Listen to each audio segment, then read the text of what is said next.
Ladies and gentlemen, welcome once again to the Student of the Game. I am Kyle Nash, the Student of the Game, here with you. And listen, you're here. Chances are you enjoy talking sport. We're glad you chose to do it with us here on the Student of the Game podcast.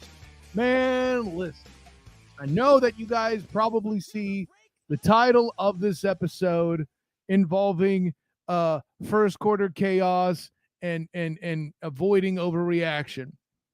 And here's the reason why I say this. Let me start this way. I actually heard someone say, or use the term rather, that the NFL season is starting to take shape. You're lying. You're lying. You don't know anything. Nothing. Jon Snow knows more than you, Game of Thrones fans, or at least those that are Game of Thrones fans that think the NFL is starting to make sense, that college football is starting to make sense. You know, it's funny. If the season is really taking shape, then why, on this week's edition of the Matchup Mania, that goes up on the 3-point conversion today, bing, 3pointconversion.com, number 3, not the word 3. Why do I refer to that as the Missouri edition of the Matchup Mania for 2022? No, it's not because Mizzou competed with Georgia, though I know why you would think so.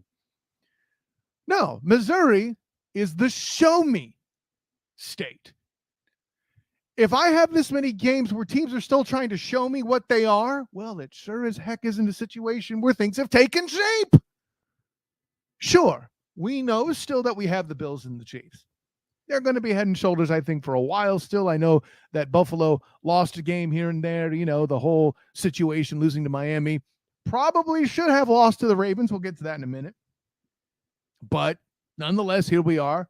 The Chiefs lost to the Colts and yet somehow come out and bash senseless the Tampa Bay Buccaneers. But Kyle, that game was close. No, it wasn't. Patrick Mahomes made a mistake late and gave Thomas Edward, Patrick Bieber, Brady an opportunity to come within striking distance.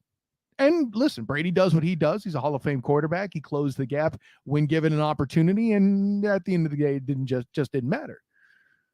Patrick LeVon Mahomes II is busy putting more spin on not only his passes, but his moves running the football than any political pundit. Whoa! So no, I don't tell me you know what's happening. There's a reason this episode is called the first quarter of chaos.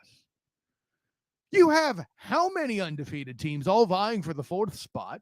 And I say all vying for the 4th spot because frankly, does anybody out there believe that the top 3 teams are anybody other than Alabama, Georgia, and Ohio State? Right? The voters haven't voted for any other team as number 1. No, granted, I'm not mad that Ohio State has 10 votes. I'm not necessarily mad, air quotes, at Michigan for being 4th. People are shocked to have Jim Harbaugh with a passing quarterback. But can somebody tell me why a team like Tennessee, who's beaten a number of teams that were ranked at the time they played them, isn't 4th?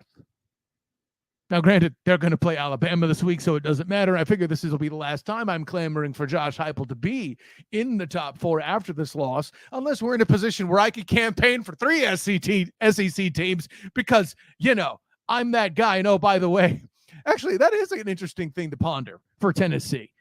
If they lose both to Alabama and Georgia on the schedule, like, what do you do with that? Because I can tell you they got a more tough schedule than Michigan, Ohio State, USC, Utah. I mentioned Utah just because I like ragging on them, I'll be honest. But they have Alabama, Kentucky, and Georgia left on the schedule. And oh, by the way, towards the end of the year, play Mizzou, who gave Georgia a run for their money, albeit. You know, and it's awkward for me because I followed Josh Heupel when he was at UCF. I'm not pro-Heupel per se. I'm not anti-Heupel per se. Heck, if anything, I found myself defending him over against overly negative UCF fans more than anything else. But Pitt was 17 when they beat them. Now, granted, Georgia Tech beating them. Okay, listen, ACC teams rooting each other out. That's what we happen to happen. Florida was 20 when they beat them, a team that beat Utah. That was supposed to be a big deal and then wasn't, whatever. LSU is somehow number 25. Okay, I have a feeling that Heupel beats Brian Kelly and company and knocks them out of the top 25, just like Notre Dame was eventually by losing to Marshall. See how I tie the two of them together? They're Notre Dame fans. And Alabama will do what Alabama does, I think, the following week. Although it's interesting to mention Brian Kelly and LSU as a trap game for Tennessee. Those are things I never would have expected to put together. But nonetheless, here we are. So, but, you want to tell me it's shaping up. You want to tell me that you're starting to see what's going on. That's adorable. That's adorable. So anyways, but then take it over to the pros, right? People want to tell me, but Kyle, can't you see that the NFC East has 3 winning records in it? Who cares? Who cares? Part of that is because of the Titans. Yeah, I'm calling you out there, Giants. I don't talk to any Giants fans on a regular basis, but I'm still calling them out. Y'all got lucky against the Titans. The Titans, by the way, who've beaten the Colts, and we've seen the Colts be hapless now. I picked the Titans to win that division. I'm still looking like I have hope, although the Jags, boy, they're pretty tough. I really feel like they put on a show against the Eagles. What? What do you mean they fumbled 5 times? Okay, never mind. No, and listen, joking aside, I think the Jags did a fantastic job considering. We'll talk more about that Jaguars and Eagles games later in the show with Basheer, Umar, Pemberton, and of course some of the college craziness, among other things. We'll talk shortly here too with Mark Mancini. Have him come aboard. But I don't understand how anybody would have the audacity to try to claim that this season is decided by any stretch of the imagination. No sense to me at all why anyone would think that. But, hey, I did. Anyways, speaking of making decisions, everybody's killing Jim Harbaugh for his decision to have Lamar Demetrius Jackson pass the football, go for it on 4th to get the score to put away the Bills late in that matchup. And I have to be honest, I was screaming at the TV as well, take the point! Let me tell you why the play wasn't as bad as it may have looked. First of all, can we give some credit to the Bills defense, please? Against a guy who last week off his back foot found Mark Andrews in the end zone for a touchdown. Like, we're just going to pretend that didn't happen last week?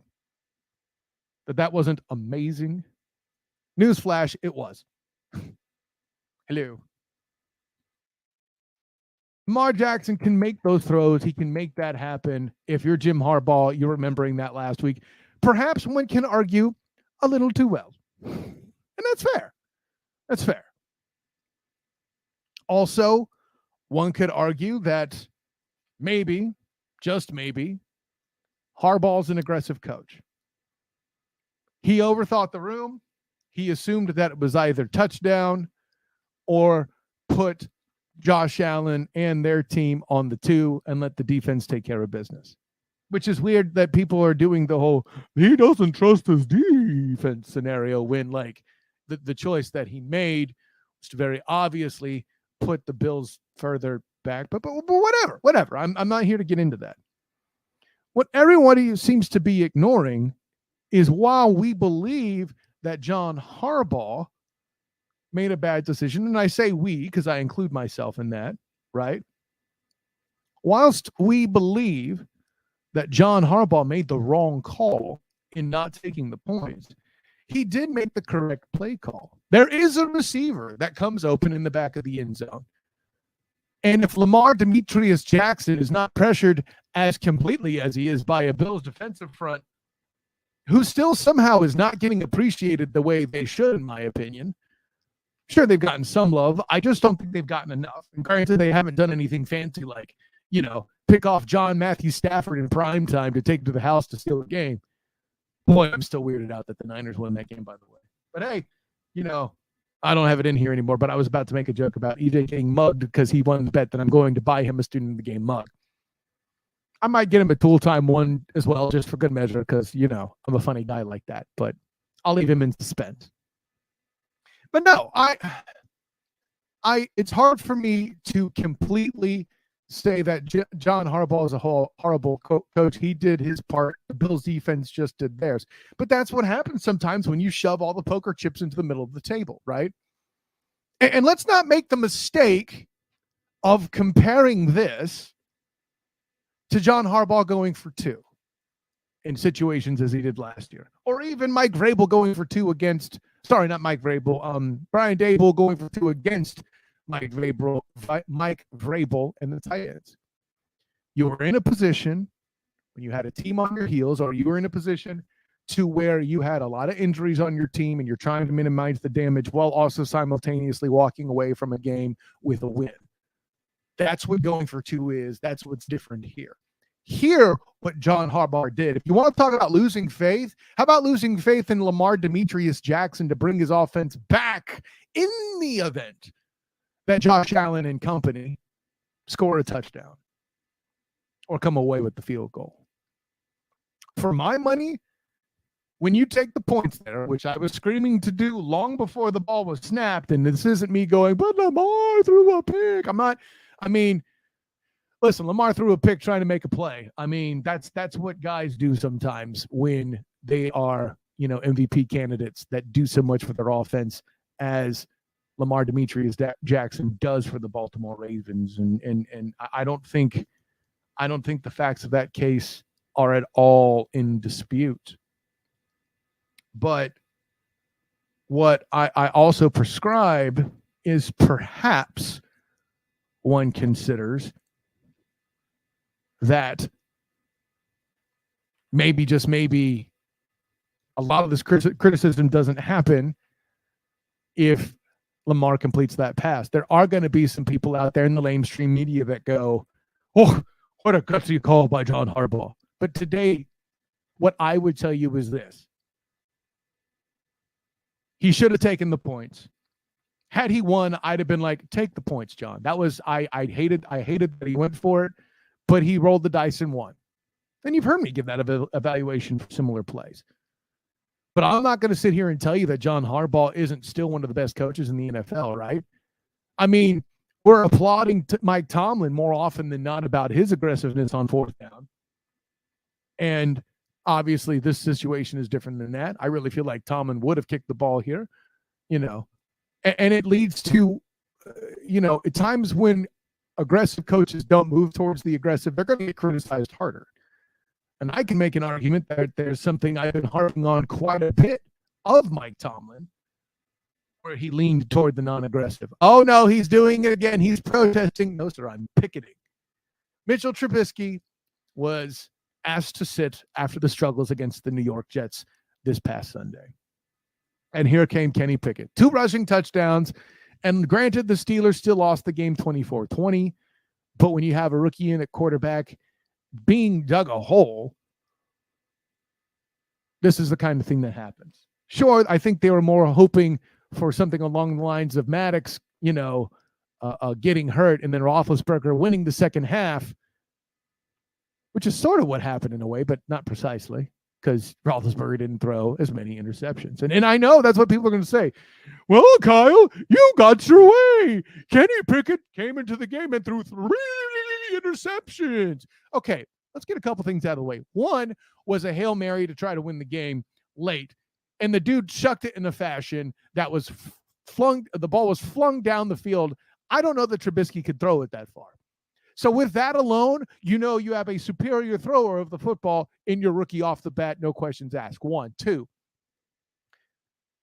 That's one interception. Now number two. One of the other of the interceptions that hit a player in the hands and became a tip drill, we're putting on Kenny Pickett. Nah, I'm not doing that.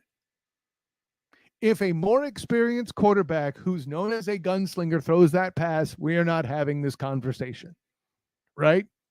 If Aaron Charles Rodgers throws that pass and it gets tipped like that, we're blaming rookie receivers. Instead, Kenny Pickett is one of 3 interceptions. I'll take bad analysis for $100. Now, the first of his 3 interceptions, which is the third I'm covering here, the argument can, in fact, be made that this particular interception, was his fault. He threw into a double team. However, the receiver putting himself in a position to where he's falling backwards, the receiver didn't do their part by attacking the football. Now, granted, part of it may have been it was a slightly underthrown ball, perhaps. That argument can be made. Again, I'm putting this interception on him, but how many times our quarterbacks give him props for throwing up a ball and letting their guy go get it? And again, I'm not saying the throw should have been made. As interceptions go, these things happen. At least it was deep down the field, and at least it was tantamount to a punt, et cetera, et cetera, et cetera. And here's what I know. Y'all were losing to the Jets. Didn't look like you had a shot to win with Trubisky on the field. With Kenny on the field, y'all were picketing for a victory. And that's all I can say, right? That's the whole point, and that's what I've been preaching. And again, I am in no position, even with my huge ego, to claim superiority over Mike Tomlin as a football mind. I can't do that because he's an awesome coach, right? Has yet to experience a losing season. Heck, I have the Steelers winning 10 games. Then I realized they weren't starting Kenny Pickett. Whoops. Huh. But a lot of season left. Unfortunately, a lot of tough competition upcoming for the Steelers. It's going to make it a pretty big challenge overall here. But let me transition to this. Now, granted, as you're watching this, you'll probably notice that my social media will be focused on UCF football, and due to the hurricane, the UCF football game was moved to Wednesday night when we normally live stream this show. You are watching a recording. I know, still handsome like me though, right? So I did have a couple guests on. First, we talked some college football and general NFL silliness with Mark Mancini. And then we're going to jump over to Brandon Pemberton to get a beat on the Eagles and see, how legitimate a number one they are, and see what he thinks about the Jaguars as well, whom I cover for the 3pointconversion.com and A7BN Sports, and see really if he's a believer in them as a playoff team. Granted, still a lot of games left to play. I wonder about the Jags' depth in the event of injuries, which are inevitable in the NFL, but nonetheless, that's where we are, and going to go ahead and bring in Mark Mancini here to begin the next portion of the show. Hope you enjoy it. And what's going on, everyone? Listen, this is an exciting one for me. This is a guest who I would hear about often from doing shows with my buddy Chris Pirtle on the Sports Junkies, and now he's in place. He's down there as Madman Mancini. I know him as Mark Mancini, but you could call him that if you want. You're gonna have a good time listening to him here along with me tonight on the Student Game podcast. Mark, great to have you aboard, buddy. Long time coming, I feel like. Yeah, Kyle, this is the show that's sweeping the country, the most must-see, must-hear show. And I'll tell you, it's picking up steam. I'm so blessed to be doing this with you. Keep this tradition going across the Sunshine State, my friend. I love the way you word that, because I cover UCF with the black and gold banneret, and they talk about starting traditions and maintaining them all the time in that fan base. It makes me sound consistent. And you know what? We leaned into college first. Let's get into that a little bit too, because what was it? I saw for those that follow SEC Shorts on YouTube, I found it hilarious. They had a simulated Scared Straight episode of Georgia facing off against weaker teams. The scare they got this weekend has taken them out of number one in college football. I want to run that past you, see what you thought about that, bud. Well, first of all, when I look at college football, I've always said if you're going to be a top 10 team, let's get a top 10 schedule. We can't get that, so we're building super conferences. And, I don't need to see Georgia knock out Middle Tennessee State and some of these Bowling Greens that are coming. If you want to be considered in the higher echelon of things, then you got to start beating up on the Alabamas, which we'll see, get the USCs in the mix, the Michigans, the Ohio States, the Clemsons. This is what football is all about. Nobody wants to pay $300 to see Georgia steamroll, a team that McNeese State that has no business being there and cover the spread by 60 points. But I will tell you this, out here in Southern California, keep your eyes on Lincoln Riley, man. I love this guy, man. This guy is building something. They finally got rid of Clay Helton. And let me tell you, the Trojans will be one of the final four teams there when this is all said and done. Yeah, I'll put it this way. I don't have a problem with USC with Lincoln Riley. I as much fun as I make of the Big 12, even though UCF's about to go there. Yeah. I've always appreciated what Lincoln Riley has done with Oklahoma. I had a chance to do a press conference with him at his last bowl game over here. Cool guy. And listen, Oklahoma's a good program for a reason. They've just had mishaps coming into that number 4 spot. I don't know that USC has enough defense to do that yet, but to your point, Mark, a lot of the schedules to this point are looking pretty soft, right? You got Michigan's competing with Maryland's and somehow being number 4 ahead of Tennessee. But listen, for those that haven't heard yet, and Mark, I'm not sure you have, I've always been an SEC guy. I always have said that it's the best college football that money can buy, and now it's legal to do so. So I like where USC is at the 6th spot. I think they're going to at least be top 10. I don't know that I share your optimism at top 4, but I can't rule it out because you never know with this committee. And let me ask you this: how much? Because the committee doesn't normally do their thing, and the part that air quotes matters until November. You think that's part of why you see these powder puffs to open this season? Well, I think that and make money for the lesser schools. It's David and Goliath, and they get fat on their record. But when I look at USC, first of all, that offense is high powered. They've scored 40 points, pretty much in all their games. They're taking apart teams. They haven't turned that ball over on offense, and that defense is starting to come together. It's not perfect, but it's starting to really come together. And look at the portal there. Lincoln Riley's brought in a lot of guys. Caleb Williams, Addison's come in. I mean, they have just restored order in Troy. And I will tell you this, when you look at that offense, it's going to take one hell of a defense to shut them down. Georgia has a good defense, but can you contain that high-powered offense? That's going to be the real key here. I do think they will be a top 4. I think UCLA, finally, they got in the rank system here. They were sitting out at 4-0. They made it 5-0. I knew they'd take Washington. So we can have a collision course here in November when these two teams meet. But let's look at Ohio State. You're right. Ohio State, Michigan, these guys really haven't played too many guys. They're playing what's on their schedule. But you talk about the SEC, Nick Saban's the best. He has set the bar. They went into Arkansas. They toyed with them. And every time Arkansas tried to make a run, here came Alabama. They have a quarterback carousel. When one guy goes down, another guy comes in. Look at Gibbs, 2 70-yard runs, man. Yeah. The big plays like that win football games in any way, shape, form, or fashion. And listen, that ain't just true of college. You heard me making noise about it on my other pods this week about how the 49ers beat the Rams with, 3 plays above 30 yards for scores, including the interception return, right? So big plays make a difference. Over here at UCF, former SEC coach, right? Coach Gus Malzahn always says, when we get big plays, we're more likely to score touchdowns. And listen, that's not groundbreaking stuff, obviously. I'm just talking about how that's literally the case everywhere with big plays. And you mentioned those 2 big runs. That's certainly a big deal there too. But it's interesting, Mark.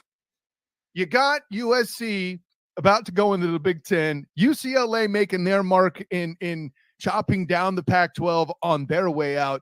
You got to, if you're a fan of either of these schools that are about to make the jump, that's something you got to love to see on your way out, right? Well, I definitely like that. And the Pac-12 will fall right in the Pacific after that, because then it's going to be, a conference that's going to try to pick up themselves. I think Oregon and, Utah will be the next ones leaving. But that's a story for another date. Now, with USC and UCLA going in there, now Ohio State, Michigan, Penn State, we're going to have some battles here. We're going to find out what we're all made out of. Kind of like what's going on, with the SEC, man. They're starting to get some footing there. Alabama, you see what they're doing. I mean, and this is a big game come Saturday. This could be the most watched game against Texas A&M. But Nick Saban, he owns his assistants. I think he's only got one loss on it. Yeah, it's like the reverse Belichick. Belichick's assistants all seem to beat him, but Saban doesn't happen so much. No, I'm with you. It's interesting because with Saban, I appreciate why Alabama was elevated to number one after Georgia had their scare. Them at 2 is fine, especially since we're not towards, college football committee rankings yet, right? CFP committee rankings yet. That's cool. I like Ohio State at 3 for the moment.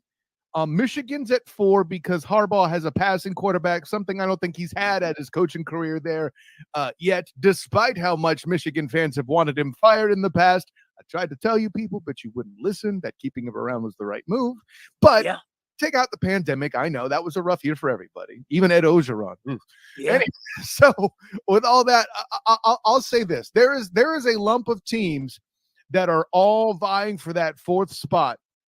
I think I'm fairly certain your vote is going to be USC, and I'm going to leave Oklahoma State out of this because they only got 4.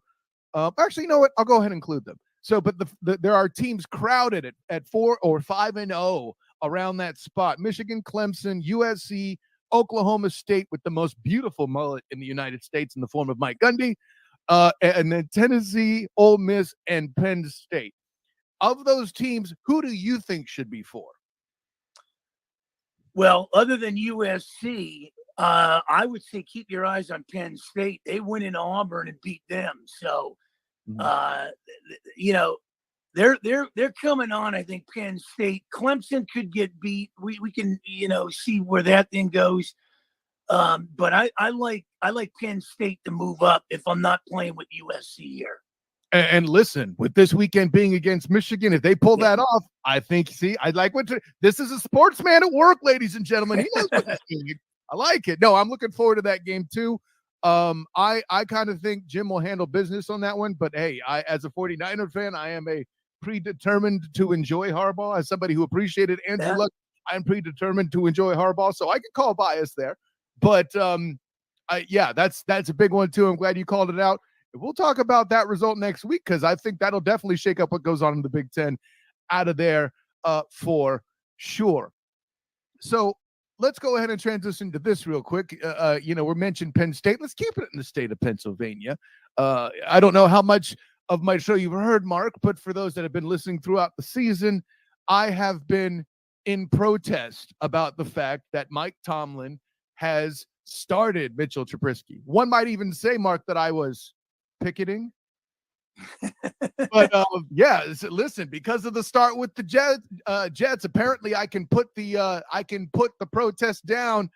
What do you think of that situation? What do you think you saw with the Steelers this weekend with Pickett finally taking the helm? Yeah, I know they lost the game, but did you see an improvement out of him that you would have hoped for?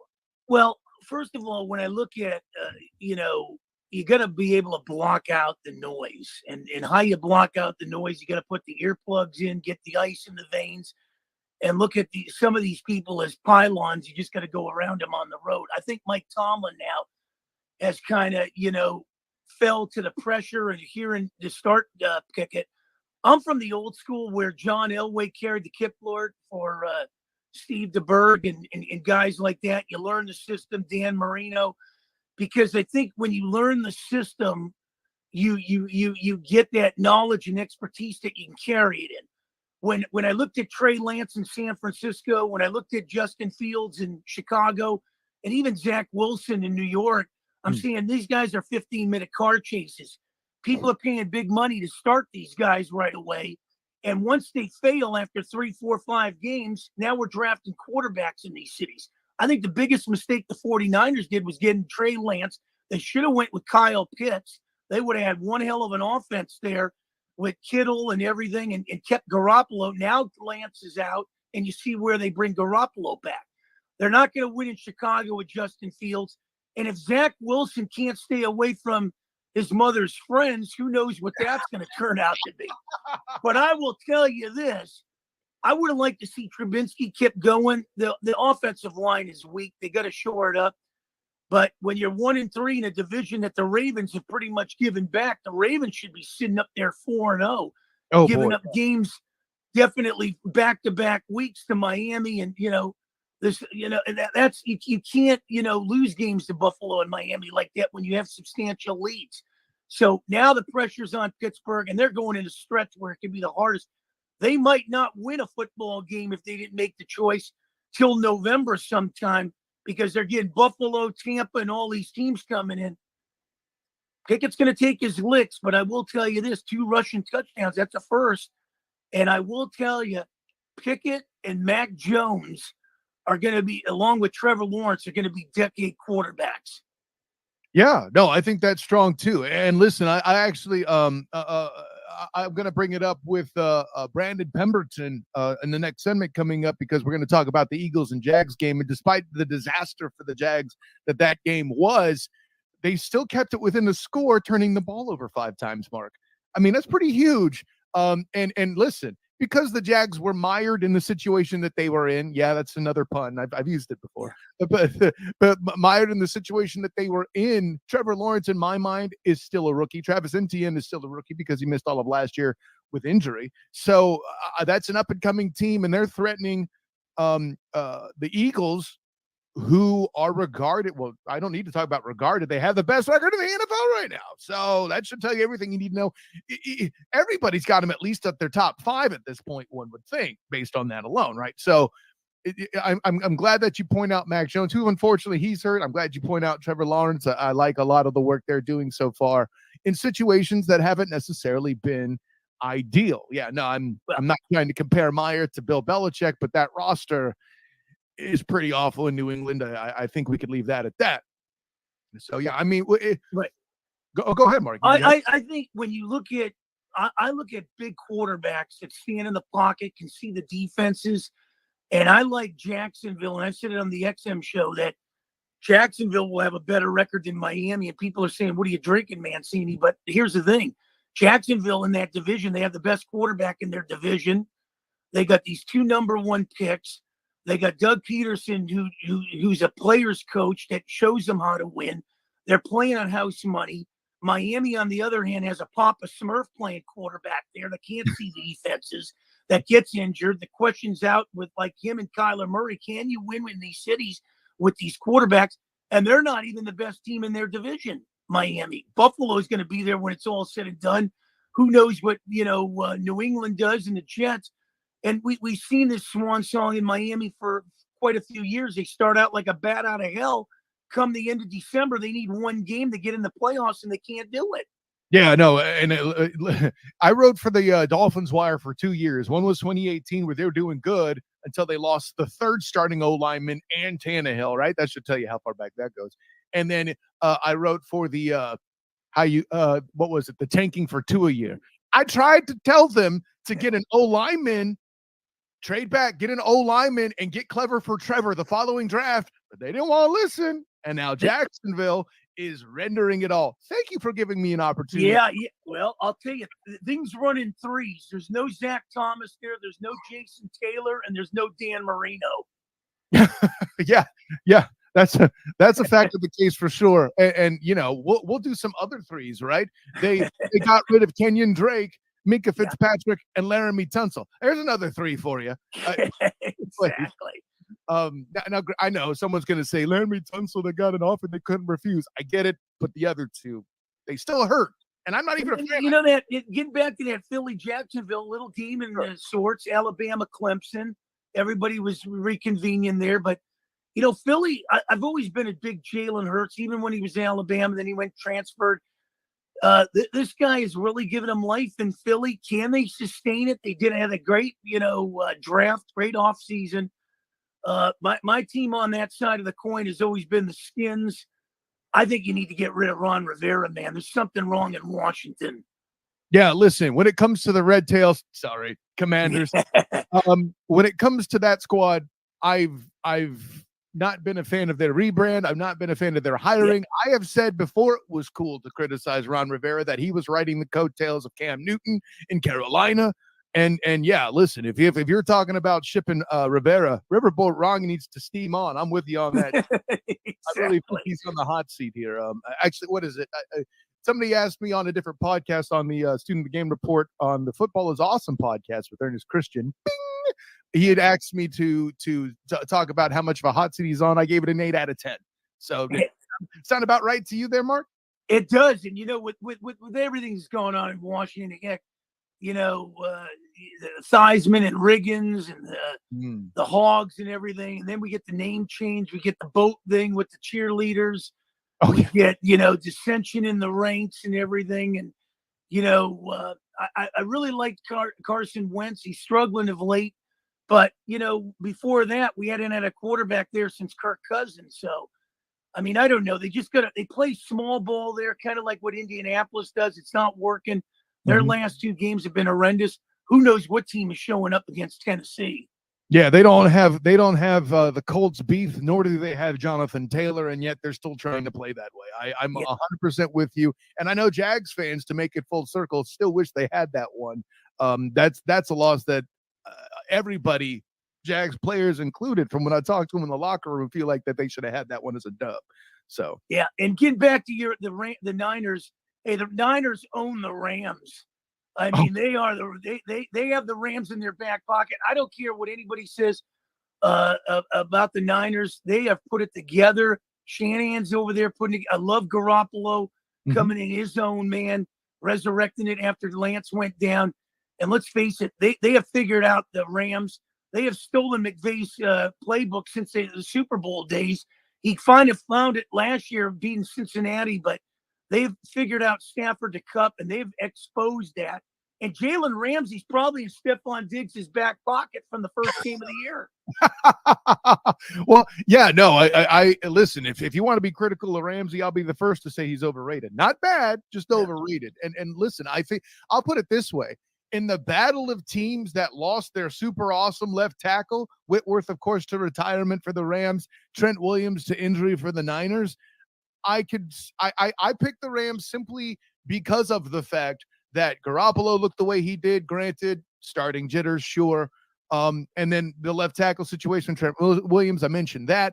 But for me, the part that stood out, Mark, I mentioned the 3 plays over 30 yards. Who had 3 plays over 30 yards for either team in that game with those defenses, let alone on one side? Put your hand down. You're lying. You didn't have maybe you did, Mark. You're smart. But anybody else who has their hand up, you're lying. You didn't have that. That did not see that coming. No one saw that coming.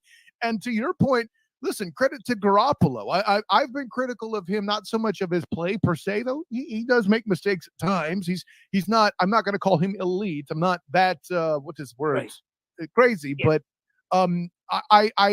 his biggest problem for me is you can't help the club in the tub, Mark. And the 1 year he was healthy, he made it to the Super Bowl and has failed to do so since. So listen, let's hope he keeps healthy. Right. And we're not looking at Brock Purdy. You know what I'm saying? I think he has a better chance to lead this team to the promised land than Trey Lance. Trey Lance, 12 games in college, and everybody was giving him a ticket to ride. But, you're not going to win with these type of quarterbacks. To me, Jimmy Garoppolo reminds me of Kirk Cousins. You give him something to work with, he can do some wonders with it. I'm not saying he's going to win a Super Bowl, but he can get you to, he can make progress with you. All those years in Washington, Cousins kept the skins up there. So, that's how I look at Garoppolo. He's going to keep these guys consistent, but the Rams can hang a championship for whatever it's worth.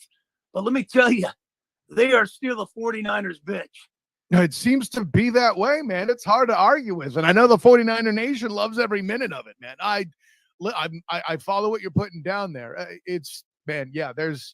I'm trying to quantify a logical reason any of that happened, but I just can't do it. I think the hangover, and we're going to find out. I've never been a big Matthew Stafford guy. I know he came out of Georgia and he was with the Lions, and Hell, the Lions, to me, haven't had a premier quarterback in quite a few years. It's going to be decades and decades. Okay, Joey Harrington. No, I'm kidding. Yeah, Eric Hipple, John Scott Mitchell. There you go. Gary Danielson. I mean, we got to go back. I mean, this is a downtrodden franchise. I mean, I feel bad. The Lions are trying to make a move. And, it's like a Bruce Springsteen song. Every step forward is 2 steps back. They should have beat Minnesota. Who knows what's going to happen in New England with the Lions this week? Yeah, no, I'm interested to watch that game too. You say Bruce Springsteen, but I could tell their defense to me looks like Paula Abdul, right? Yeah, exactly. No. And then their UFC correspondent coaching that team is going to be something. We're going to break a leg, then you're going to break my leg, and then I'm going to. I mean, it's amazing what's going on there. No, listen, I'm still. I know they're not going to be a playoff team, but I'm still cheering for Man Campbell just on the strength of watching him do press conferences. Man, I'm with that. Yeah, he reminds me of the old Jerry Glanville, man. Leaving tickets for dead. I'm a lot less intimidated by Jerry leaving Elvis tickets than I am by Campbell talking about biting my kneecaps, but there's definitely a similar energy. I'm feeling like, what was it? Well, he was in Atlanta and he was in where else was he? He was in Atlanta. I want to say the Cardinals. I don't think that's right. But yeah, I didn't see him until he was one of the original. I shouldn't say the original, but like first new inside the NFL host with Nick Bonacani and those and Dawson. Those character coaches. I remember growing up the 08 Bum Phillips with the Oilers. We're going to knock on the door. We're going to bang on it a little harder. We're going to kick the son of a gun down. But yeah, you got to like those kind of coaches. But man, oh man, it's going to be interesting to see what the Lions can do there. But boy, look at across the board. The Chargers got a big game. The Raiders are trying to find themselves. I think the Raiders go into Kansas City and beat them. I mean, it's going to be a shootout. It's hard for me to bet against Patrick LaVon Mahomes II, but they're fresh off of a big win over Thomas Edward, Patrick Bieber, Brady. You got to wonder if that's a thing, but it's a division game too, man. So like you got me looking now. I gotta check my sheet to see an Arrowhead. But I know these high price marriages always work. I like this see this thing keep working with Brady and Giselle. I don't want to see this thing headed for a divorce, but who knows? But this could shake up Tom and the Bucks, man. If she goes through it, she's already hired a divorce lawyer, so who knows? Or it could help him find resolve. I've seen that go both ways. It's a funny thing, man. Yeah, no, and it's unfortunate to see. Like, listen, I as a guy who has been critical at times of Tom Brady, I felt him in a way like never before, where he said in that press conference after those 11 days, he took off in camp. He's like, man, I'm 45. I got a lot of bleep going on. Yeah, I'm 43 and I feel the same way, baby. I'm there with you. So yeah, you know what? He's and I feel good at 60. I'll be 61 next month, but you just keep trekking, man. I don't know. Maybe it's the California sun out here, but I will tell you this. Give me Brady any day of the week for a big game. Don't give me that drama queen in Green Bay, Aaron Rodgers. I don't think anybody will argue that when it comes down to the clutch, you take Thomas Edward Patrick Brady over Aaron Charles Rodgers. No question. I don't even know who that guy's dating this year. Every year he comes up with a new one. I know it's not Danica Patrick. Well, no, what was it? Olivia Munn at one point. I don't. Yeah. He's gone through a few. I don't even know. But man, listen, How the hell does he recruit him up to that cold weather at Green Bay? I don't understand that. Is that like the summer house? Well, no, travel. I mean, he did go to your state, right? I mean, man, Mark, listen, this is a great segment. I'm glad we're going to make this a thing on a regular basis. Welcome aboard to the Student of the Game podcast. And listen, man, looking forward to the next one. Let the people know where you can be found, Mark. XM 203, Sirius 217. They've nicknamed me the world's worst handicap, or whatever Mancini takes. Take the opposite. Liberty Bell Smack on Thursdays, WWDB AM 860. We got to get you on that one. Pirtle's been on that show. Okay. Marianne Costello, Sal Tartaglia, myself, and then finishing up my second year with the Pittsburgh Pirates podcast. First base coach Derek Brock this Friday. Boy, that's been a roll, man, doing that every week. And being a part of this great show and the sports junkies and everything, I can't wait, man. Tearing up Florida, baby, with you, Kyle. Hey, I'm looking forward to that too. And listen, I'll be driving myself over to Jacksonville to do my part to dominate the state, right? No, man, Mark. Listen, great time. Great to have you aboard, and we looking forward to the next one. And yeah, you take care, brother. See you next week, brother. Have a blessed week.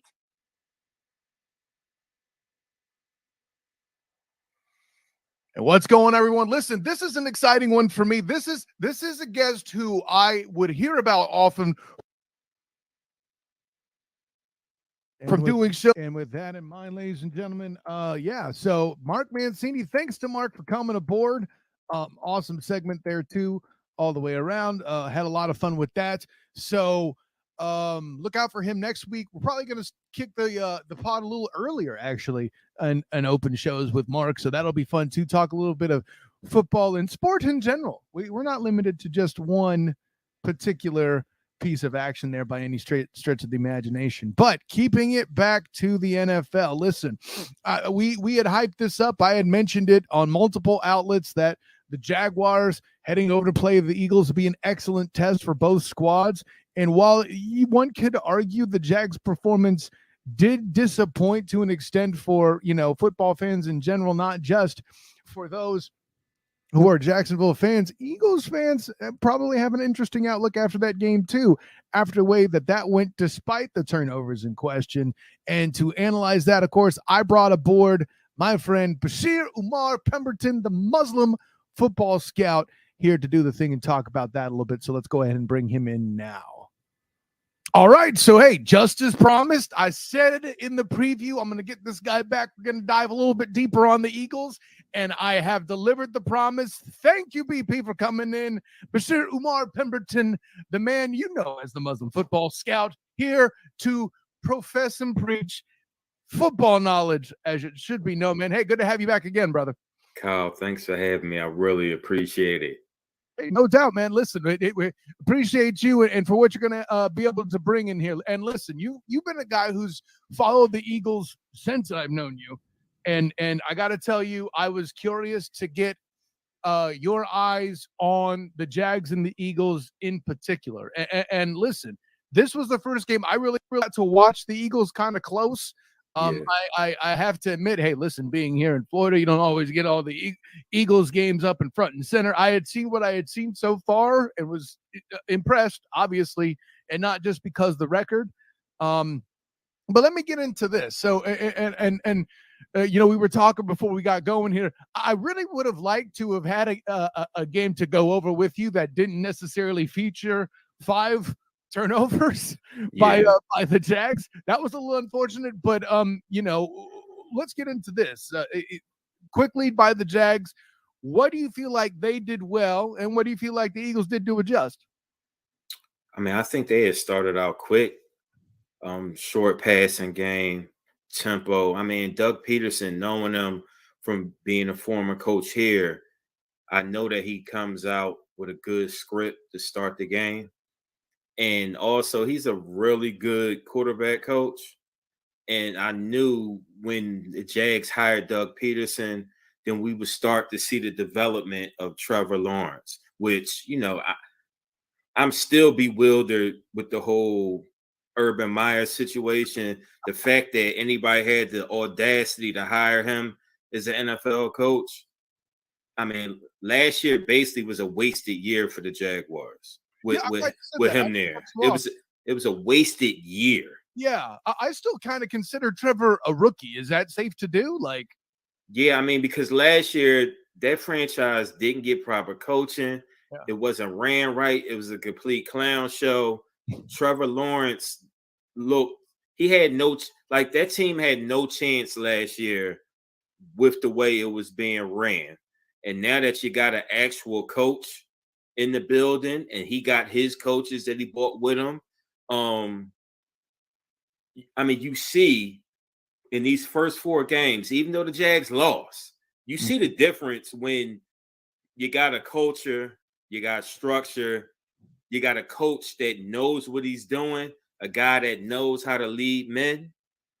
And the Jaguars are trending in the right direction. But this game on Sunday, the weather was terrible. It was cold. It was, in the 40s. And this was the first game this year that Trevor Lawrence, made some mistakes with the football. But I thought that they started out well, mix of a run game, quick pass game. But in my opinion, I thought they got away from James Robinson too quickly. The game was still, like, in my opinion, and I like Travis Etienne, very talented, young. James Robinson is the best running back on that team, and he should be getting 15, 18, 19 carries a game. Mix him in with Etienne. I thought they got away from the run game too quickly, especially in a game like that in which it was muddy, it was rainy, the ball was slippery. James Robinson is a very good in between the tackles runner. So I thought they got away from him and the type of balance that you need against the Eagles team, because this Eagles defense is built this year to get to the passer. They first in the NFL in sacks through 4 games. They got 16 sacks through 4 games this year. They want to rush the passer.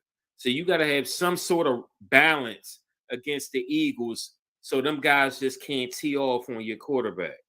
Well, and whether it's against the Eagles or any team, you could speak to this, that balance on offense is a good rule in general. And let me ask you, first of all, I completely agree with you about James Robinson over Etienne, which not to repeat myself here, but Etienne missing as much time as he did, even being mired in that coaching situation.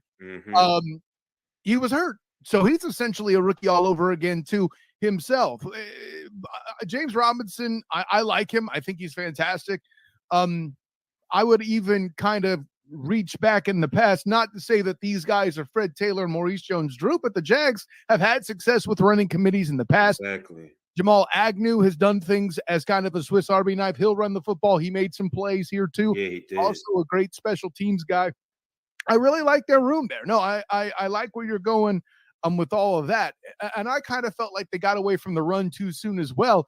But how much of that might that be Peterson being familiar with Fletcher Cox and guys like that? Do you think he might have overthought that part? Because if I see Fletcher Cox, I'm like, I don't know if I want to run it immediately. But, that's kind of what I'm thinking. Yeah, the Eagles defense this year, like last year, people complained last year about the style of defense last year. They complained about the defensive coordinator. And I just kept repeating week after week. You got to understand, if you don't have the right players, you can't play a certain way.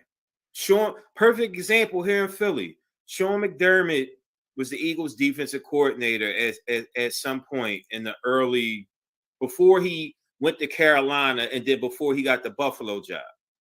So it was the same exact situation.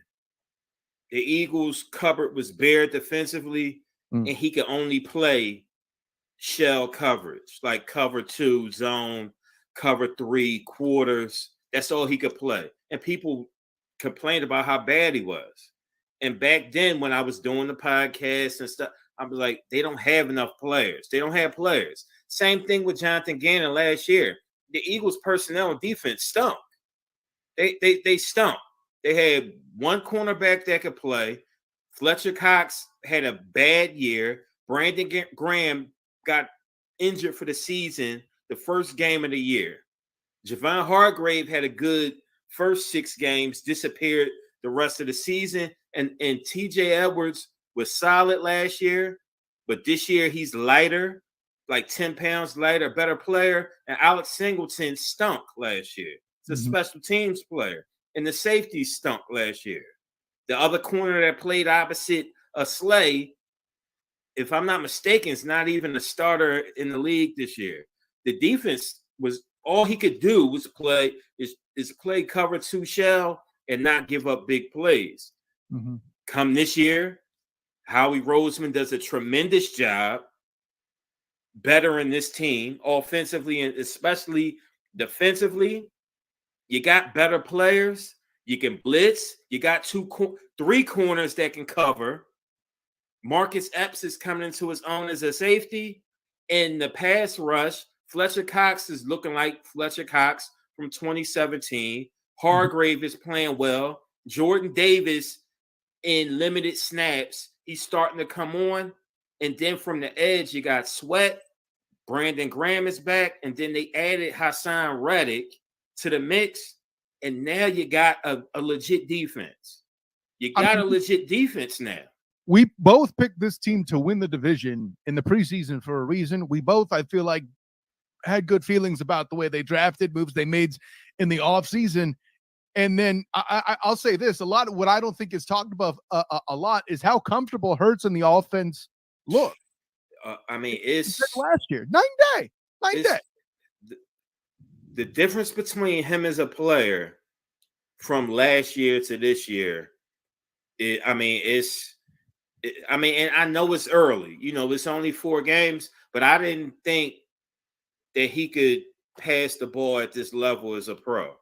I mean, and it does help. You add A.J. Brown, you got Devontae Smith, you got Dallas Goedert, three targets that's on pace to have 1,000 yards this year through 4 games. The offensive line is among the best. Miles Sanders is having the best 4-game start of his career. Like, this offense is rolling. It's rolling. They're not asking him to do too much, Hurts, either. It's a very, we had mentioned that balance.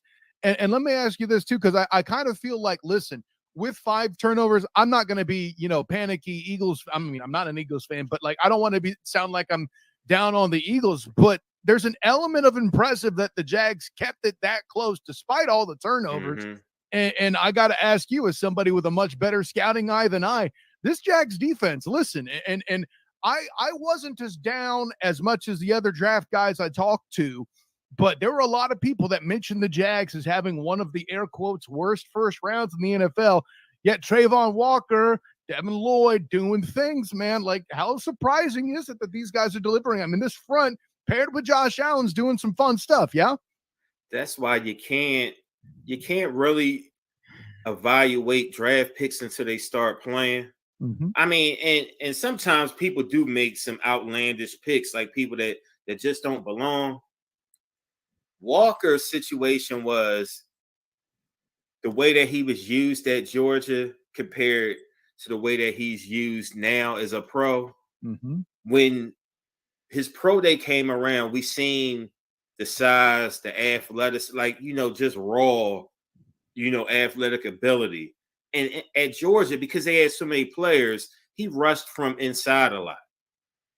So now, as a pro, guy 6'5", 6'6", 260 pounds, and we seen early in the season him get an interception versus the Commanders. We see him winning on the edge. We see him paired with Allen and Devin Lloyd, another guy from Utah, big, strong, physical, athletic, a hitter. I mean, the talent that's like this defense is young, is fast, is strong, is vicious. I mean, I like this defense a lot. Like, this team got a chance, moving forward, barring injuries or anything catastrophic. Like, the AFC South right now ain't that good. Like, nobody's afraid of the Colts or the Titans. And why should they be? Nobody's afraid of those 2 teams. Like, the Jaguars got a legit chance. Like, it's a legit 3-team race right now. Like, the Jaguars got a chance in year 1 to possibly win. I wouldn't be surprised if 9 wins or 8 wins win this division, because who's afraid of these of the Jaguar? I mean, of the Titans or the Colts? The Colts supposed, they bring in Matt Ryan. They got one of the best running backs in the league. Great defense. Same thing with the Titans. Titans got great defense. They can run the ball, but at this point in his career, and Matt Ryan probably going to be a Hall of Famer. they not getting the job done passing the ball. Teams is stacking the box because we're not going to let Jonathan Taylor just abuse us. He was same an thing. MVP candidate last year. Yeah, the same thing with the Titans. We're not going to let Derrick Henry just beat us. Right. We're going to make Tannehill do it. They let A.J. Brown go. They brought in Robert Woods. They drafted Treylon Burks, and I think he got a chance, but he ain't A.J. Brown yet. No. The Jaguars got high upside this year. It's high upside with this team. And really, I don't want to go too far down this tangent, but I'm going to ask you this question. Do you feel like we all know that the Colts went to Matt Ryan because they were frustrated with Carson Wentz, and you fall into egos? I'm sure there were times where watching Carson made you wince. I made this dad joke, but I can't get away from it. My thing is this. It's the truth. but my thing is this. Do you feel like Irsay and the Colts were hoping that they could tap into that Phillip Rivers magic, right? Because old man Rivers, say what you will for what he was at the time, was a touchdown. Sorry, I shouldn't say touchdown. A score away from beating the Bills in the playoffs, right? I think that was the thought process. One has to think that, right? Yeah, I mean, last year, Matt Ryan was more than serviceable last year. Sure. He had a really good season with average offensive line play. Calvin Ridley, his best player, was done for the year. And at the time, we didn't know why he was done for the year. But Calvin Ridley was done. I mean, Matt Ryan had a really decent season last year. So you thinking we bring him to the Colts, great running game, good offensive line, decent weapons. And, we thinking, all right, he can have a Phillip Rivers type season and type impact to go along with the defense and the running game. Right now, through 4 games, it hasn't manifested itself. I mean, it's still, a lot of 15 weeks of the season left to play. Sure. But as of right now, it's not working out. But, they got a long time to play. Honestly, in my opinion, Frank Reich is like they playing for his job. He's been around a long time, switching quarterback year after year after year. I mean, the Andrew Luck thing, it happened, and that was the franchise's fault for disregarding his safety. The entire time that Ryan Grigson was the general manager, they disregarded the offensive line. And, Andrew Luck said, enough is enough, man. I'm out of here.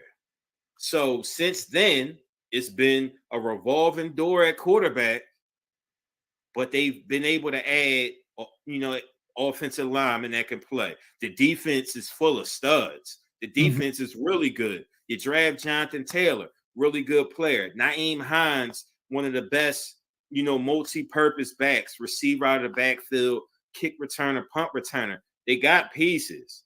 If they can get the passing game together, get the offense rolling, then you got something. Because in that division, if you look at the defenses, Titans, Jaguars, and the Colts, those defenses really good defenses. You know what I mean? So these games aren't going to be high scoring affairs. Right. Well, and we see all this going back quickly to the Jaguars defense and them getting Trayvon Walker and all of that. What I had said is they were thinking of him with stopping the run in mind. You got 2 MVP candidates in here, and then, well, the Texans are the Texans. You're not too worried about them yet. Yeah, right now, yeah. Yeah, no disrespect to Houston. I like that Davis Mills, he may not be great, but he is making some chicken salad out of what.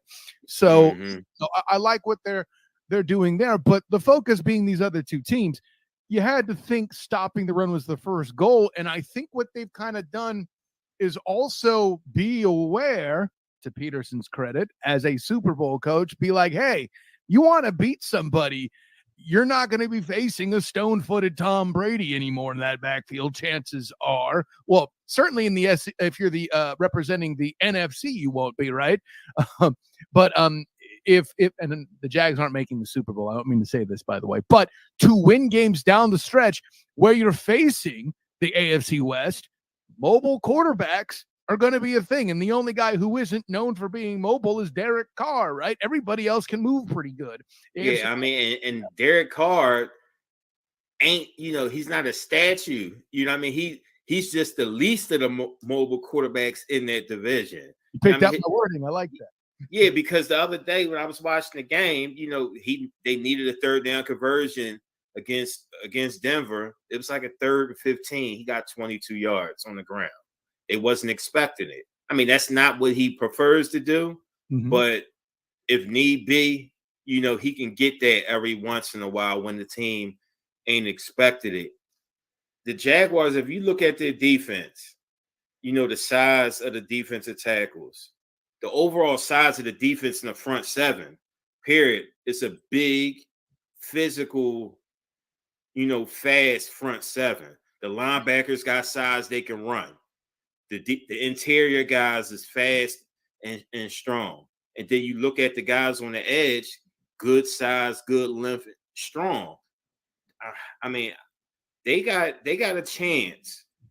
They've shown through 4 games that they're better than people thought they were going to be. I think the over-under for them going in a year was like 6.5, something like that. And I remember hearing, one of the experts saying, smash the over on that. Like they're going to win at least 7. They thought the 6.5 was light with Doug Peterson coming in and the players that they added, especially, the free agents. You add Christian Kirk, Zay Jones, the receivers that Lawrence has to work with this year, along with Ingram. Like they got 3 wide receivers and a tight end that can play. Yeah. They got 3 wide receivers. They can flat out play. The guys, they can play. They're pros. You know what I mean? You bring in Sheriff at guard, to add to the offensive line. Like they spent money. Staying healthy, by the way, at left tackle, huge. Yeah, they spent money, free agency. They drafted well, and most importantly, they brought in a coach that know what he's doing.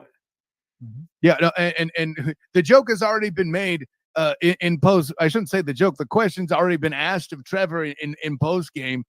Is Christian Kirk earning that money? Of course, without hesitation. He said, "Yeah, I get that fan base. Granted, what they had just suffered through last year, was questioning the overpaying for those receivers. But you got to love the situation where Marvin Jones, not through bad play, but for an abundance of talent being brought in, you can argue that Marvin Jones is now only 2 or 3, where he was once the guy when DJ Chark got hurt, right? So it's impressive to see this group. I agree. Trevor Lawrence playing more controlled ball picking his shots instead of being asked to sling it down the field, basically every pass. And listen, there's a reason why his interception numbers look like Peyton Manning's both this and last year. And it's not just him being a talent and being allowed to play. It's getting used to things under structure. I think exactly said plenty about that. But tell me this about the Eagles too. I don't know yet, and this isn't me questioning them, because listen, before I get critical, let me remind any Eagles fans, I don't want any snowballs thrown at me in case I dress up as Santa for my daughter. Like, I have picked them to win 11 games. Okay, they're going to the playoffs.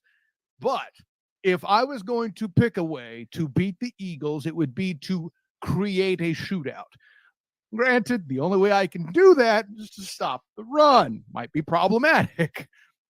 And when my team's not fumbling the ball 5 times, I might have a better shot at doing that. But do you think that's kind of the key to slow the Eagles? Like, I don't know that Hurts has been it's not that he hasn't been dared to throw, because he's had to throw the ball to bring that balance.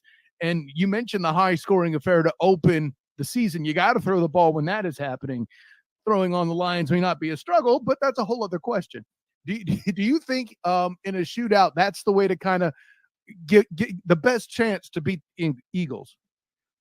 I mean, so far, the Eagles have shown the ability to score a lot early in games. They've struggled more so in the second half as far as scoring points. I mean, Hurts is averaging 280 yards passing a game. I mean, they 5th in rushing yards, 165 yards a game. I mean, the offense, run, pass, they doing their thing. My thing, because the offensive line is so good, like Hurts hasn't been in a situation where he's constantly under duress to where as though he got to make decisions under duress consistently. I mean, and that's a credit to the offensive line. Jeff Stoutland, great offensive line coach. It's a credit to the scheme. And this year compared to last year, we had talked about this before the season. He making quicker, better decisions. He was forced to, right? This year compared to last year. That the pick six to Cisco was the first bad decision that he made all year with the football. Like he just threw it into traffic. That was his first bad decision in 4 games so far. Like he's been protecting the ball. He's willing to, take a sack if need be instead of, fumbling the ball or giving it away. Right now, the Eagles is first in the NFL, and it's a winning formula. They're first in the NFL in turnover differential. They're +8 right now. Mm-hmm. You are +8 through 4 games. You keep trending that way, you're going to be in a lot of football games. Right now, the Eagles haven't made too many mistakes as far as giving up extra possessions, and also they haven't been having a lot of bad penalties, pass interferences, holding calls, etc. like that. So right now, especially compared to last year, because last year, Nick Sirianni, first year, the talk here in Philadelphia and talk radio and stuff like that was the penalties and stuff like that. Mm-hmm. And people, complained about, they felt as though the Eagles training camp was soft. We talking about people who never played football a day in their lives, and they talking about a football practice is soft. How would you know? I mean, how would you know? Like, you got no qualifications. Like, you can't coach a 10 and under football team, but you're telling Nick Sirianni that they're not hitting enough, they're not practicing hard enough. This through 21 games as the Eagles head coach, I think he's doing a good job. Hey, I agree with you. And for the record, there's a reason why I flashed not only my jersey, but my Aaron Evans original painting to let people know that I'm not just, a talking head. You played yourself too at a higher level than I did in college too. So let's acknowledge that too, my guy. I'm just throwing that out there. But I appreciate it. Hey man, let's get in these picks, brother. So I gotta admit, as slates of games go, this isn't the best, but we'll walk through them. We're professionals. We do this thing here, man. First of all, let's start with Thursday night. We have the Colts heading over to the Mile High, battling the Broncos. BP, what you got, brother? I mean, the Broncos come in favored by 3 points on the road. 2 defensive teams. The over-under is 43.5. I like the Broncos to win this game on the road. I appreciate that, and I too am going to pick the Broncos for one reason, and his name is Russell Carrington Wilson. I'll leave it at that. Giants versus Packers. BP, what's up? We got the Packers at the Giants, if I'm not mistaken. Packers favored by 8.5. I like the Packers to win this game, and I think they actually cover the 8.5 as well. The Giants 3-1 right now. Number 1 rushing football team in the league. They're averaging almost 200 rush yards a game. But they, right now, Daniel Jones, they playing, safety. They playing safe football offensively right now, which is fine because Daniel Jones is a turnover machine, and they playing towards their running game, and their defense has been really good through 4 games. But the Packers got really good defense. They got a running game, and they got Aaron Rodgers. I think this is the game where the Giants lose by double digits. Yeah, no, I'm with you there too. Real quick note, yeah, they're in Green Bay for this one. It's definitely they covering. They're going to cover the 8.5. They'll win by 10 points. Yeah, I wouldn't be surprised. I don't normally dictate a big line, but I would take a double-digit line on this one, even too, for the Packers. More on the strength of not just that the quarterback struggled, but now, heck, there's health issues. Tyrod Taylor even out with a concussion. We don't know what. Wow. Danny Dimes' situation is going to be with his ankle. They had Saquon Barkley running the Wildcat. The fact that they was able to finish off the Bears like that tells you how bad the Bears are. I don't even know who's the third quarterback for the Giants right now. I mean, it could be. I know last year Mike Glennon played. They had who was the quarterback from Georgia? Not no, Kirby Smart's the coach. They had the quarterback from Georgia. He played last year against the Eagles. Both of them guys played, and they I've had had no so many transfers, BP. I don't know which one you're talking about. That's the problem. yeah. Is it JT Daniels? I don't know. Jake Fromm, that's who it was. Jake Fromm. There you Jake go. Fromm and Mike Glennon played last year versus the Eagles. I don't know if them two still on the roster, but if Danny Dimes can't go, Tyrod Taylor got a concussion. I mean, yeah, the Packers should win by 2 touchdowns at least.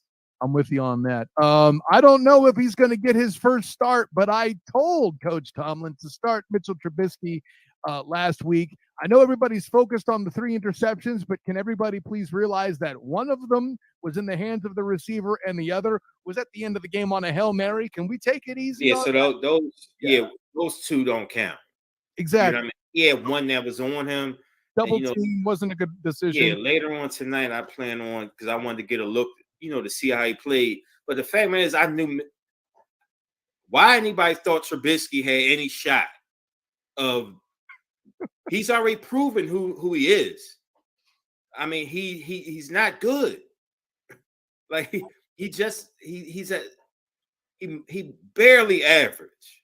So barely. I'm out for the Bills for this one then at home, right?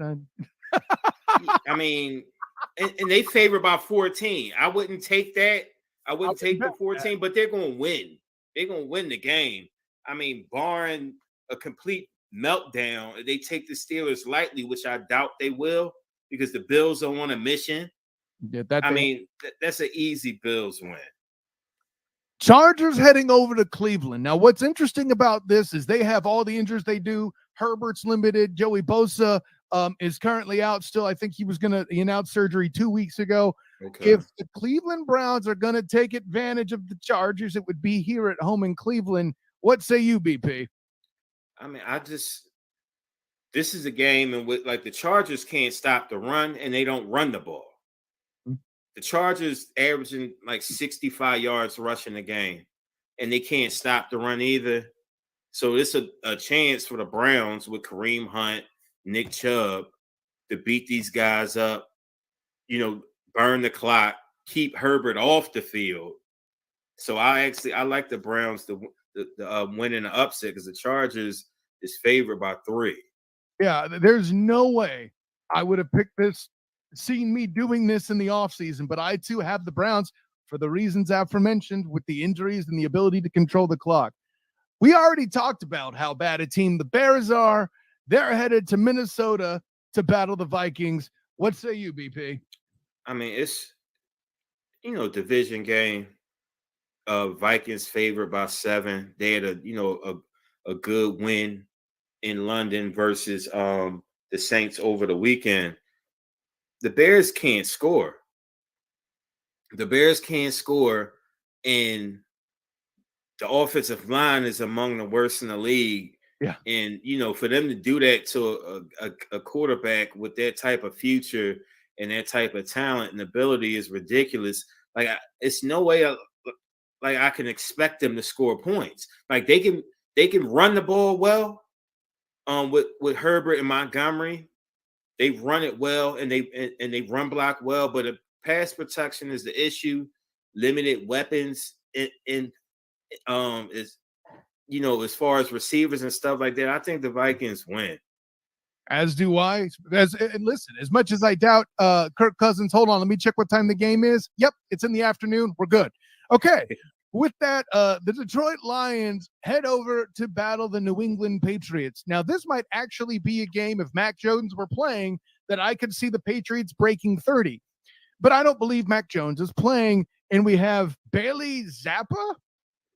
Zappi, yeah. Zappi, excuse me. Yeah, Zappa. He got the single season record for passing yards in college. Football. I mean, as an L-topper, right? Yeah. But I'd like the Lions to win this game outright. They 3-point underdog. I like them to win outright. Offensively, they put up numbers. Defensively, they're the worst team defensively in the league. but I like them to upset the Patriots. Yeah, listen, giving up that many points to Geno Smith gives me pause, but then I realize that the Patriots just aren't explosive. One can't win a game 48-45 without being able to get to 48 first. Mm-hmm. I too have Man Campbell in the Lions in this one. Seahawks head to Nolans to battle the Saints. What do you got, BP? Seahawks. Oh, yeah. I mean, the Seahawks, they had an emotional win.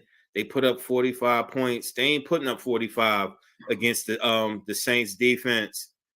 As long as the issue here is when they pulled Winston and they playing Andy Dalton now, right?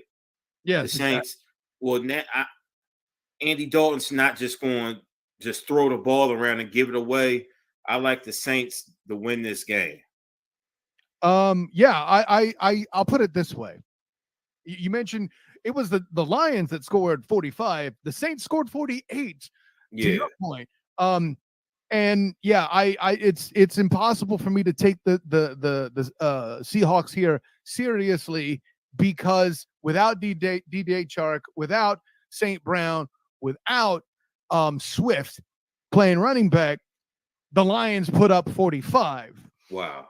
Yeah, so I got the Saints as well. My in-laws will be ingratiated once again that I actually picked their team for the first time in a long time.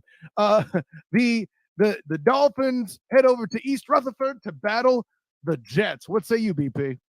I mean, it's a game. Dolphins favored by 3.5 on the road. The Jets this year is more competitive than they were last year. Over under is only 43.5. They don't believe it's going to be a high scoring game. Bridgewater most likely is going to be playing in place of Tua Tagovailoa. I mean, I think the Dolphins got enough, to squeak out a win versus the Jets. If I said to you, Waddle and Hill, that's all I believe I would need to convince you that they're ready for Teddy to take care of business. I, too, have the Dolphins on the road. Falcons, Bucks, BP. I mean, the Bucks going to be looking to bounce back after, they lost in a shootout on Sunday night. They favored by 8.5 over the Falcons. The Falcons had a good win over the weekend over the Cleveland Browns. I think, enough is enough. Tom Brady going to have them guys ready offensively. Defensively, they'll rebound. I mean, the strength of the Bucks defense is stopping the run. The Falcons love to run the ball. This is a good formula for the Bucks to win. Yeah, you controlling the ball with Fournette and company is certainly something the Bucks can do. And by the way, this whole Mariota expect wall going better than expected. Yeah, it is. It is. I don't see them doing a whole lot against that Bucks front, though. That's still pretty lethal. I too have the Bucks hosting the Falcons. Titans headed to DC to battle the Red Tails. Sorry, Commanders. What say you, BP? And it's crazy. The Commanders is a 2.5 point underdog at home. I actually think this is a game. I'm taking a shot. I like the Commanders as an outright winner in this game. I think they come back, they win this game. I'm not the biggest Tannehill fan. The Titans, the Commanders can stop the run, and they had ability in the front four to rush the passer from the interior and on the edge with Montez Sweat. I like the Commanders to upset the Titans. Right. Listen, you like that front. I can't front on you liking that front, but for some reason, I just can't bet with Carson Wentz. That's a me problem. And you know what? I can't. I was sitting there thinking, like, I got to pick between Carson Wentz and Tannehill. I'll take a shot with Wentz this weekend. I feel like either of us are gambling on this beast, regardless of what we're actually picking. Am I right? So exactly. With that, the Texans on the night of, the afternoon of Tony Baselli's dedication for his Hall of Fame ring, we have the Jacksonville Jaguars hosting the Texans. What say you, BP? When the last time the Jaguars been favored by 7 points in the game, man? It ain't been recently. It's been a minute, man. Like, it might have been the year when they made it to the AFC title game, one of those years. 17. Yeah, actually, you know what? Because that was a damn good team. Yeah, I remember somebody in the press box saying that was the year that it happened. Yeah, it was. Like I mean, they favor by 7 versus the Texans. The Texans, they building a program trying to get things together. I think the Jags are the better team right now, and I don't know if they cover the 7, but I believe they win this game.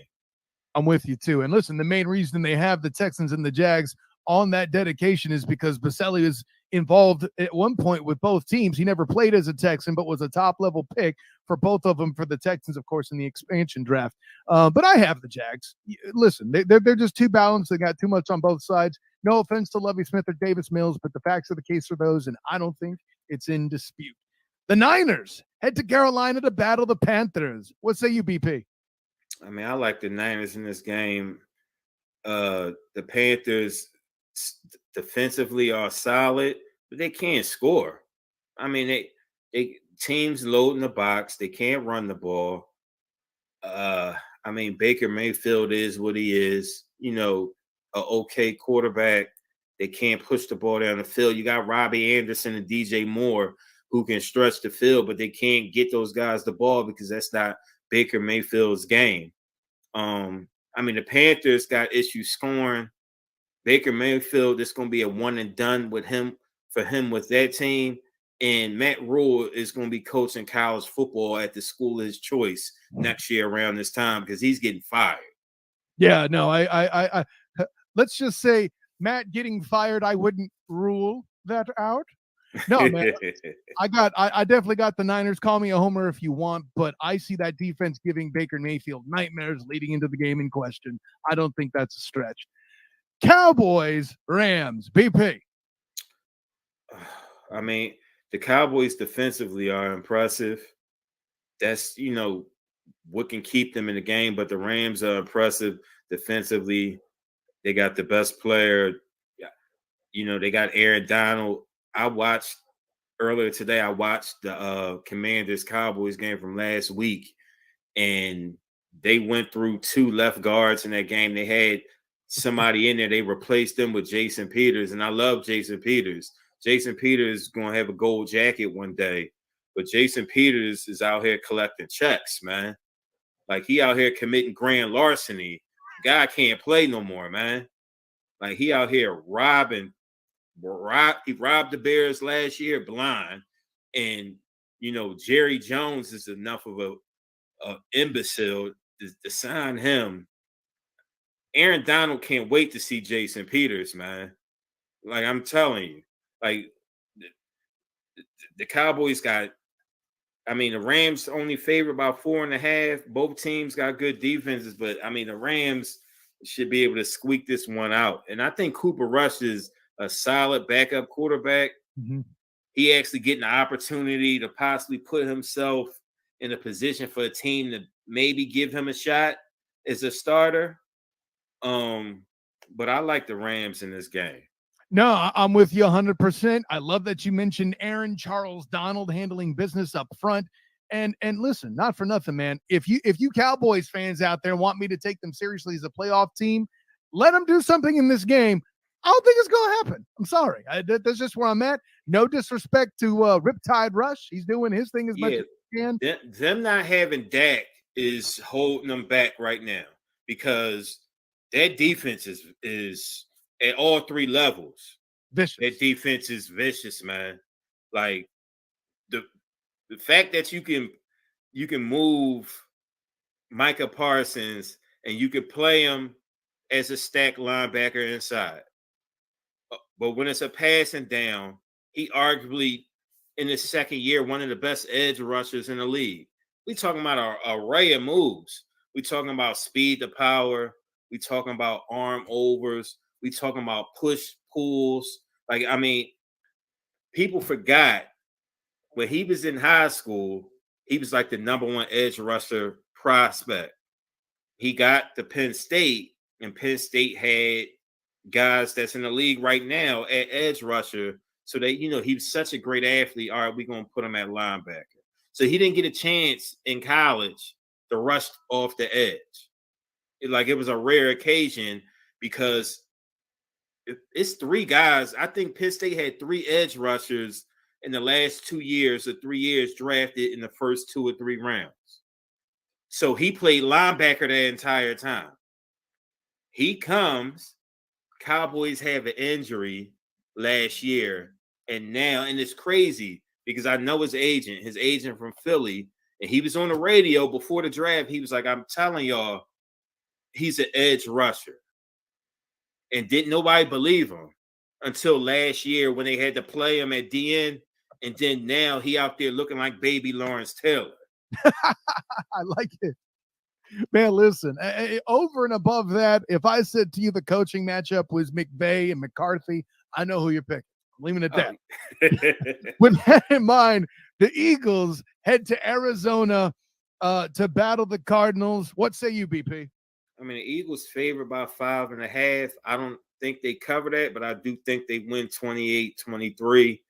I was watching the Cardinals game before this show started, and I like the talent in Kyler Murray, but I'm like, playing on teams and, having teammates. Like, I'm big on like body language, especially from my quarterback. And I love Kyler Murray's talent, but he gotta like the intangibles is my thing with him. You know what I mean? He's just down all the time.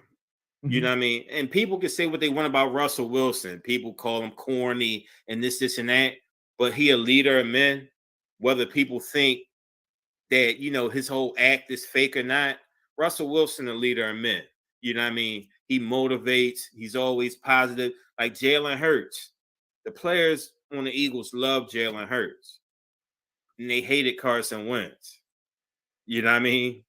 So Kyler Murray, uber talented, guy 5'9.5" to be able to play quarterback in this league, you got to be talented. Yes. It's the intangibles with him that when I'm watching them play, like him motivating the players around him, that type of ordeal. And then I don't think Cliff Kingsbury, one way or the other, this is probably his last year there. Mm-hmm. You know what I mean? Because like the offense hasn't evolved from the time he's gotten there until now. Like it's sort of like the Chip Kelly thing. When Chip Kelly came to Philly, you know what I mean, the first year and a half, it was all new for the league. Teams go back in the off season, they study tape. Oh, the same thing. Remember what happened with the Wildcat? When the Dolphins, early 2000s, the Dolphins was running a Wildcat, and they destroyed the Ravens. Remember, everybody wanted to start doing Wildcat. Next season didn't work. You know what I mean? The Wildcat didn't work per se. It's the same thing with the Cardinals with their offense. It hasn't necessarily evolved. And then also a big factor is they don't have arguably, I mean, DeAndre Hopkins, the guy from the Raiders, you could argue which one of those two the best wide receiver in the league. The minute that DeAndre Hopkins got injured last year until now, Kyler Murray also looks different as a quarterback. You get that guy back after the 6th game, things might start looking different. Yeah, no, I was going to say D-Hop is the difference for me. His missing might have made this a lot tougher to pick. No disrespect to AJ Green. He's awesome as an extra piece there. Zach Ertz at one point, I don't think he's still there, but at one point. No, he's still there. Yeah, so I knew if I asked you, you knew because you're Philly tie. But with Zach Ertz, listen, him at a tight end, granted, again, in the twilight of his career, not a bad option. But yeah, without D-Hop, it's real easy for me to keep the Eagles undefeated. I have them traveling west to beat the Cardinals. Bengals, Ravens. This is an interesting one, BP, a big one for the AFC North. Yeah, I mean, this is, this is what you got Bengals. I mean, you got the Ravens, the top 2 teams in that division. Arguably, the Ravens coming off a game in which they, should have won. Analytics and coaches going with numbers instead of, just football smarts and gut cost them the game. You take the 3 points and force Buffalo to either get a field goal themselves, or I mean, if Josh Allen beats you, he beats you. But you don't not take the points. You don't not take the lead. Correct. You know what I mean? I don't. As a data man, No math guy on the sideline is going. I'm not trying to hear that. Like, take him upstairs somewhere. Listen, I'm a data man for a living, BP, and I want to see what the hell analytics actually determines this. I'm getting sick of cats throwing analytics under the bus. No, your analytics suck. You're the problem. Let me write some metrics. I'll get you some that actually work, folks, okay? But listen, we could go on and on about that. I like the point you made, but like maybe Josh Allen sets it up and gets him down the field quick. You ain't going to give Lamar Demetrius Jackson a chance to get you that field goal back to win it? And the worst case scenario is overtime. If your defense can't keep him out of the end zone, that's one thing. Again, Lamar Demetrius Jackson threw a touchdown off his back foot to Mark Andrews last week at halftime in something that was brilliantly gorgeous. But, you know, he can't pass the ball, BP. Anyways. I mean, that's what they say. I don't know what they watching, but that's what they've been saying. Bill Polian. But listen, man, I say all that. It's hard to place where Joey Burr is this season as well. He started out whack and you know, did what he did against the Steelers, looked bad again the other week, and now they're kind of trailing in the right direction and recovering from the surgery, right? Getting his feet wet, getting his legs back under him. I mean, it should be a good game. The Ravens is favored by 3. They at home. Exactly. I mean, and Lamar Jackson, you know, between him and Jalen Hurts, I mean, you could argue, you know, who's been, you know, the MVP leader through the first 4 weeks of the season. This Bengals team is good. Offensively, it's crazy because they spread you out. But then they got Joe Mixon. Mm-hmm. So you get caught up, you know, Joe Burrow will get 8 here. You know what I mean? 10 here. T. Higgins, which people just forget about. Tyler Boyd, which, you know, you forget about because of Jamar Chase. I mean, they added Hayden Hurst at tight end.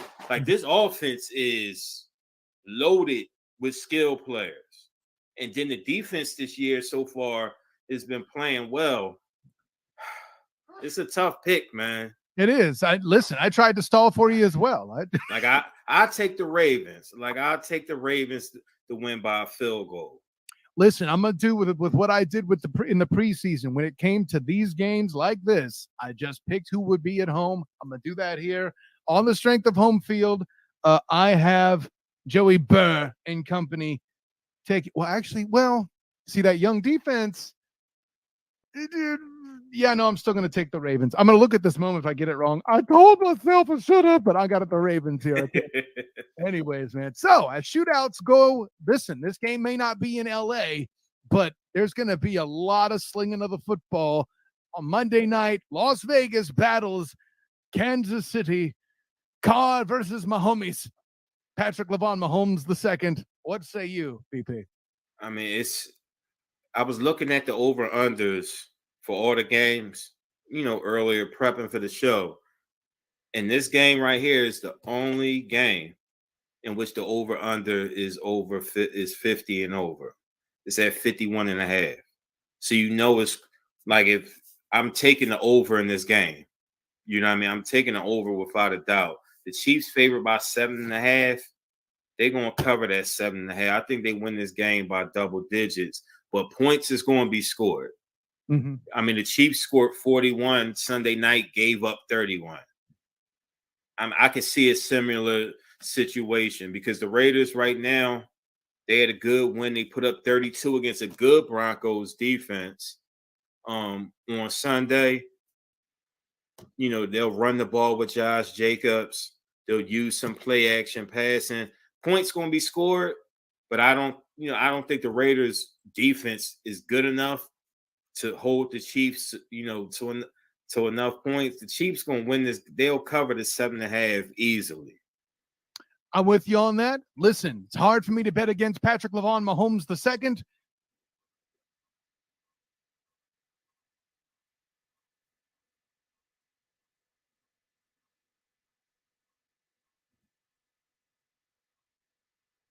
Travis Kelce and company. Brady does. He scored and took advantage of it. And that's fun. But at the end of the day, I don't think it was ever in doubt the Chiefs were still going to win that football game. I don't think there's any doubt here, especially with the way Josh McDaniels has essentially avoided using the other Josh Jacobs, out of the backfield running the football. Don't get that at all. And yeah, remember, McDaniel, good coach in Miami. McDaniels, struggling coach in Las Vegas.